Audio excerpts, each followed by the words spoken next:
The origins of the band was Brian and Mick. They were in another band, and what Brian, I think it was, got wind that there was changes coming. So he said to Mick, I think we should leave. And Mick said, no, I'm quite happy here. And he said, well, you might not be in the band in a little while. So they left and formed one of these bands that was like a rehearsal band. And they knew Steve was unhappy in the band that he was in. They got him on board, and a school friend of Mick's, I think, playing guitar. 18 months later, after they'd had a couple of singles released through EMI, they were looking for something new, and Brian had bumped into the record producer Phil Wainman at the BBC, of all places, in London, and he said, I might have something for you, Brian.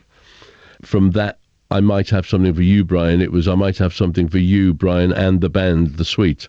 And Brian lied through his teeth and said, yeah, that'd be great, knowing that the band didn't have a guitar player at that time. So I was auditioned, and the next time that Phil Wayman met the band, it was me in the lineup.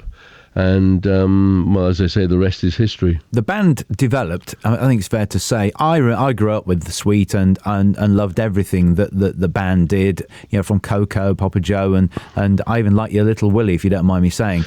But then later on, when glam rock really hit, you know, Blockbuster and, you know, Ballroom Blitz and all those others, the band was tweaked slightly. Is that fair to say? We were always wanting more. You know, we were not your typical yes sir, no sir. We always kind of had an opinion, and when you turned the records over of the really early pop singles like Coco, as you said, and Little Willy, there was always something more. Well, I think more interesting, yeah. But certainly as interesting on the other side. But it was like an alter ego band. You know, you'd almost think they weren't the same band. But from Blockbuster onwards, the things kind of gelled, and that's when the really big hits started. All of a sudden, the songwriters and the producer saw what was needed, but they weren't moving fast enough for the band. So by the time we hit Fox on the Run, you know, I was producing and writing, and we were just embarking on the American stuff at that time as well. So things did happen, you know, quite quickly back then. It was I tend to think that, you know, it dragged on a little bit, but that's because you're a young mind thinking that everything needs to be done now. Do you know what I mean? Yeah, and of course everybody forgets Brian actually left in '79, I think it was. Yeah, and you know, but obviously Sweet went on.